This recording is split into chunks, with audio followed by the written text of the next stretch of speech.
Hello, everybody.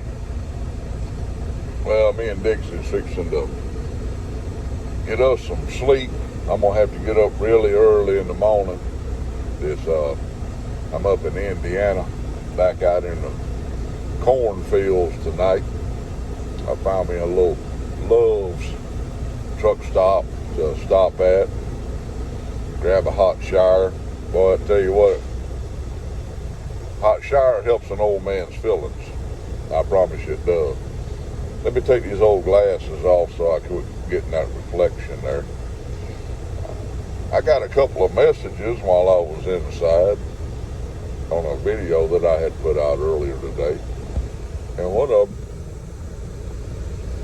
is from a 20-year-old young man. Said he didn't want to smoke a pipe because he thought it might make him look too old. Well, it's not about looking too old. One thing, you're about a year too young. You got to be 21 to be able to buy tobacco. Now, actually buying the pipe itself, I don't know that there's an age limit on that. There could be. But actually buying the tobacco itself, you got to be 21 years old. But as far as what you have to look like or act like to smoke a pipe, you don't have to look a particular way. It's nice to think that everybody that smokes a pipe is a good, honest, hard-working individual, man or woman. I've seen women smoking pipes. As a matter of fact, there's a lady, a jazz singer that works at the Country Squire. She smokes a pipe. Me and her talked about that one day. She had just started smoking a pipe when I met her a few months ago. So you don't have to look a certain way. You don't have to be a certain age unless you're over the age of 21 years old to smoke a pipe and have tobacco.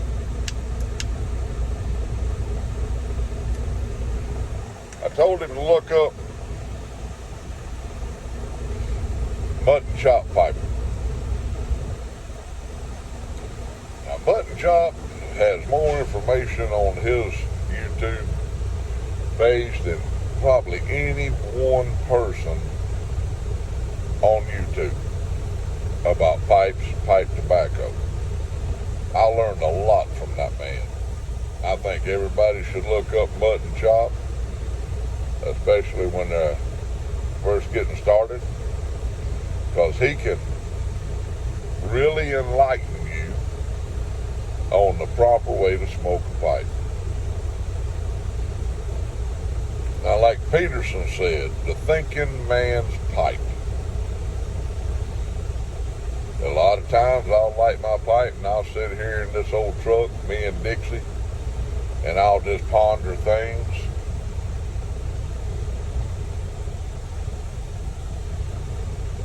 Like, how can I help a young man become a better young man?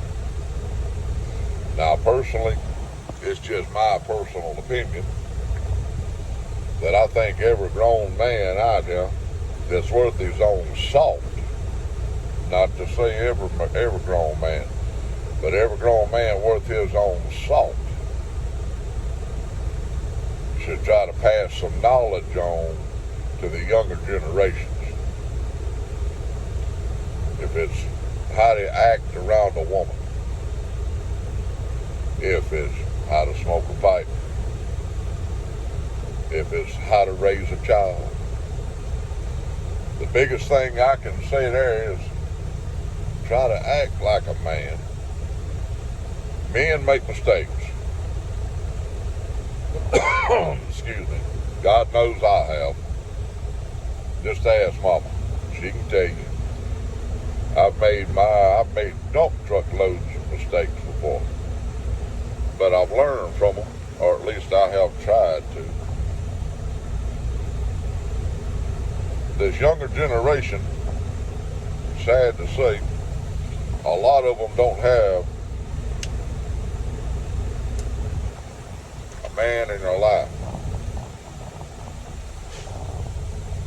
Or if they do,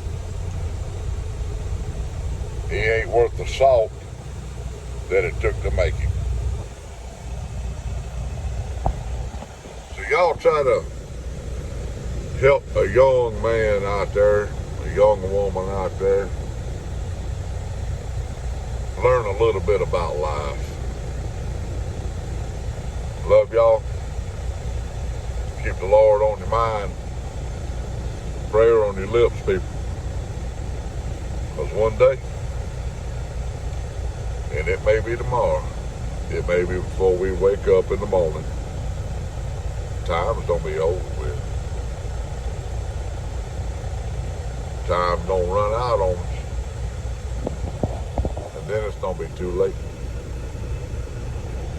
Think about your immortal soul and where you want to spend eternity. Love you, people. Keep the Lord on your mind, prayer on your lips, and teach a young person what it's like to be an adult. If it's a bike, a trade, God knows I've tried that. When I trained for at least 10 years, tried to train them how to drive big trucks for a living, make a living, so they wouldn't be dependent on a communistic federal government to support them for the rest of their lives. That's my personal opinion. Like old Paul Harvey used to say, that's the rest of the story.